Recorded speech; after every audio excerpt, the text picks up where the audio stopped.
Hopefully this isn't too out of the way, because otherwise I'm gonna have to make some severe cuts.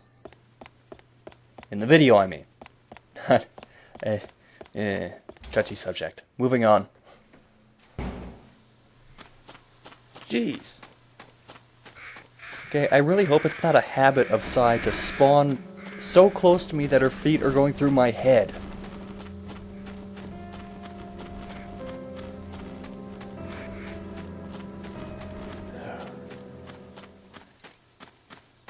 Okay, can we... Yes, finally we can move on through here.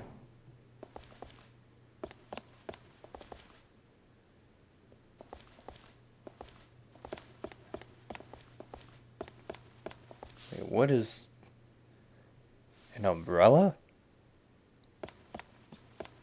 Well, that's several years of bad luck right there. For whoever's umbrella that is, it's not mine. Don't stab Sai. She hasn't done anything yet. Other than give us that tip from earlier.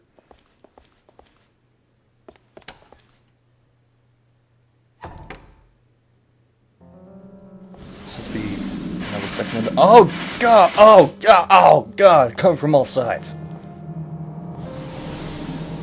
That was a dirty trick, game.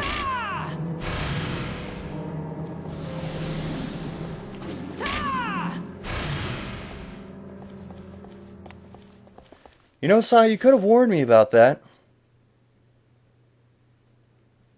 Sai seems to be of the save yourself mentality, because she just disappears whenever trouble arises.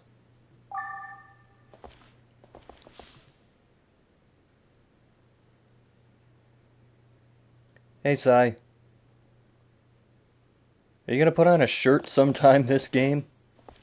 I'm just saying, it might prevent people from drawing on your corpse, which seems to have happened.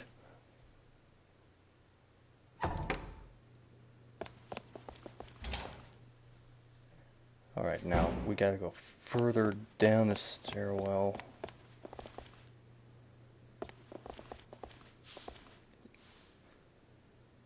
That's kind of a random place for an acoustic guitar.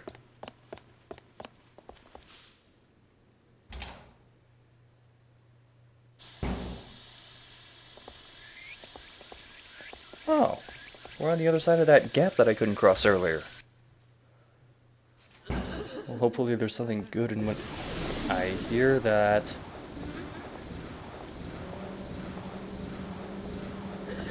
There you are.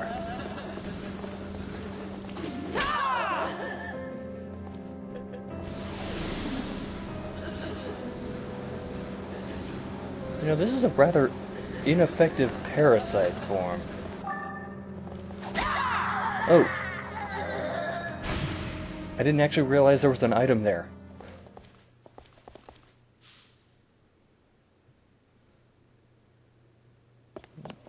Doesn't look like there's much else here.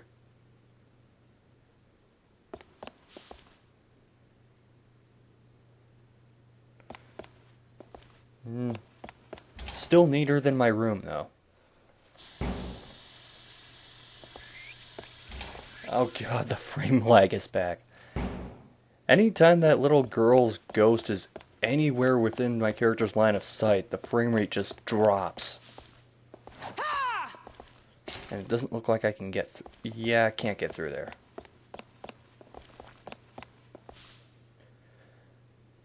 Well, we've hit the bottom level, so must mean that the underground mall is through here. If it's not, then a designer needs to be fired. And I'm outside the hotel. Okay, there has to be something near here that gets me to the old mall.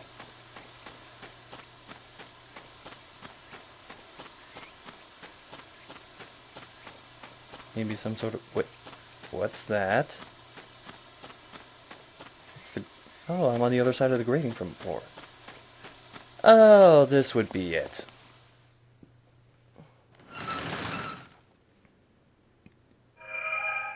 Now I need to... Yeah, thank you, game.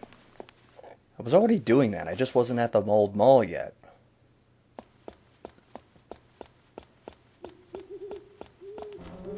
Wait, is that... Oh, geez! Oh, where did that come from? Damn, the pigeons in the mall are powerful. Especially against living things. Oh, great, that was worth picking up.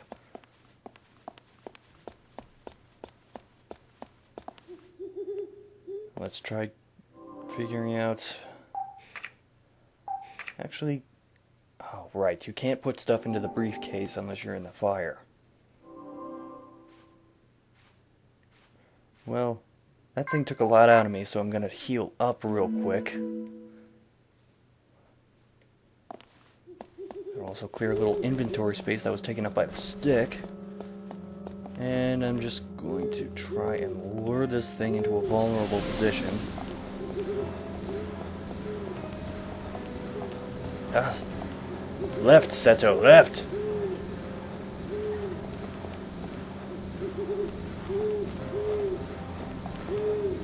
Oh, come on, you were all too happy to dive bomb me before.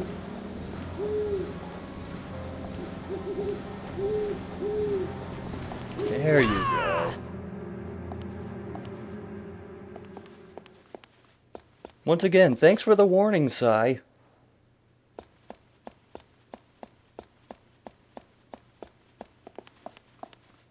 Okay, now, where exactly was that area with the Christmas tree from before?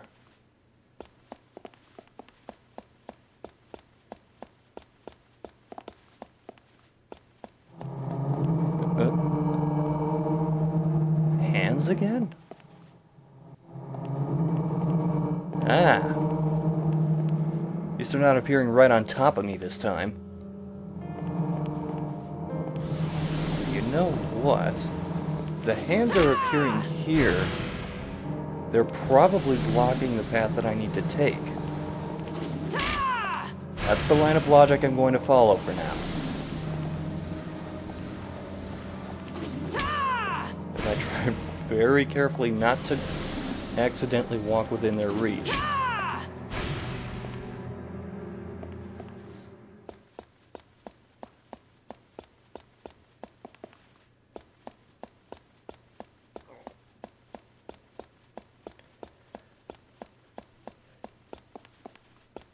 It doesn't look like there's anything down here. I'm gonna check that last area real quick.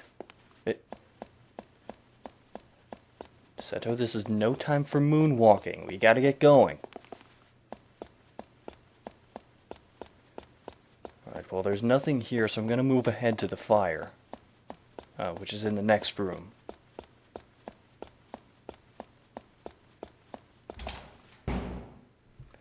And maybe use this opportunity to clear out the inventory a little bit. It's soothing watching the flames. I see. We have surpassed the 100,000 yen mark. Awesome. Oh, great story time.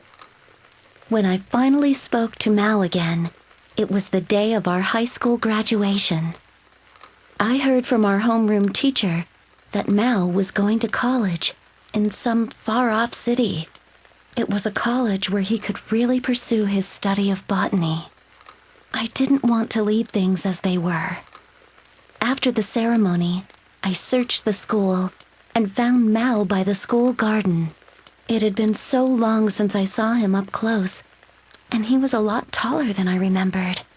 His long, slender fingers were black with earth, and his hands looked weathered. The strap of his canvas shoulder bag had been loosened to its maximum to let his bag fall to his hips. Somehow, that was enough to make my heart race. All I had to do was talk like we used to, but my mind suddenly went blank. What did I sound like when we used to talk?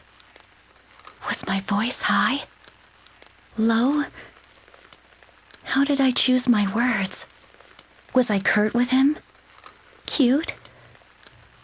What was my timing when I smiled or got angry? I had no idea what to say. The graduates and students were laughing and crying together. They called out to each other. Their incessant flow of words echoed through the school halls and reverberated around us. We'll always be friends. Take care. Good luck. Goodbye. Come back to visit. I listened closely to borrow some of their words, but none of them were what I wanted to say. Mal, come down here. That was all I could finally manage to say. After a quick look of confusion, Mal kneeled before me, eyes on mine. There was that familiar scent, the smell of damp earth. Mal always smelled of earth. Long ago, I used to love napping beside him as he read. It felt like I was lying in the middle of a grassy field. I finally felt like I was with my old Mal and was able to speak naturally. How's your research for the lantern blossoms going? Actually, my college has fully equipped labs, so I think I'll finally be able to make some sort of progress. Genetic engineering is still a tricky field, so I probably won't be successful right away. I have 1,000,001 things I want to test out, so I highly doubt that 4 years will be enough time. Once given the chance, Mal's eyes glistened and he rattled on like the old days. His voice was lower than I remembered.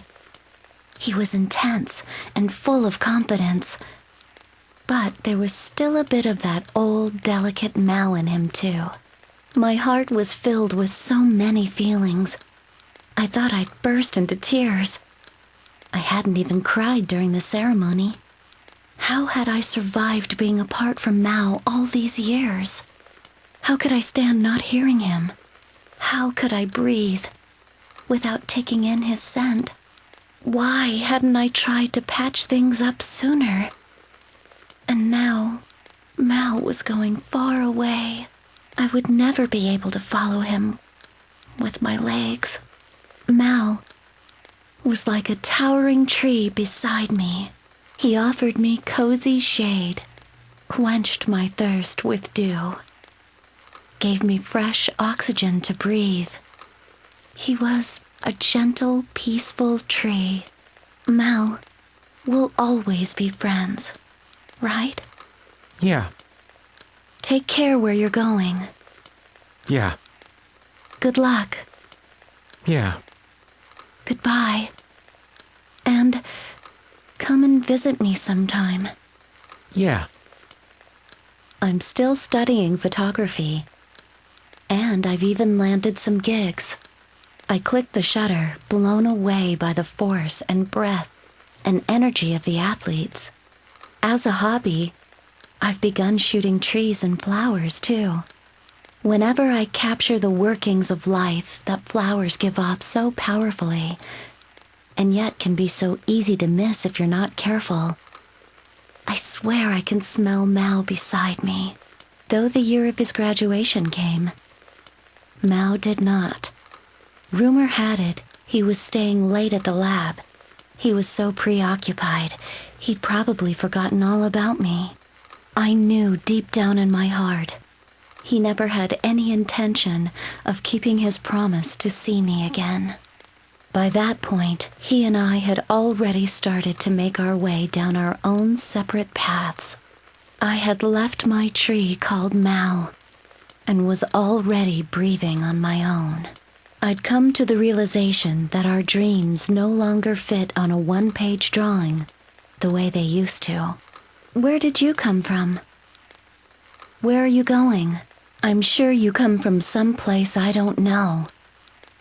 Going someplace I can't follow. If during your journey you happen to encounter a lantern blossom, I want you to take a moment. Stop and think about the botanist who created it. I'm sure it will have been a young man named Mal. I believe that someday he'll become the most amazing botanist ever. I'm only saying it because it's appropriate for this game. And then they all died.